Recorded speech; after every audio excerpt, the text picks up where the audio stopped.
Welcome to Penrose Learning, where we make understanding easy. You start by preparing the file and importing the 3D asset. This saves time later. Open or create a canvas, then import your OBJ or FBX via File Import or grab a model from the Asset panel. Once done, create a dedicated 3D layer and lock any background painting layers so you don't accidentally paint on them. Make a quick camera pass to frame the subject. This gives you a stable base for more detailed adjustments. Now refine pose, camera, and lighting because these control realism.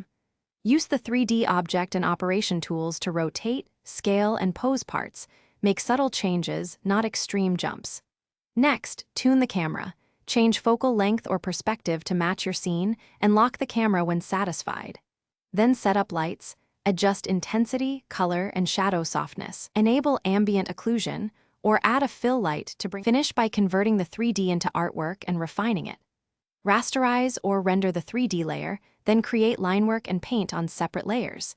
This keeps edits non-destructive. Once done, use clipping masks, multiply layers, and adjustments to blend colors and harmonize light.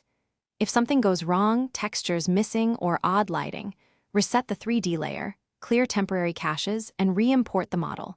That usually resolves corrupt previews. Save a version before big changes so you can revert quickly. Thanks for watching. If this was helpful, leave a like and consider subscribing. See you next time.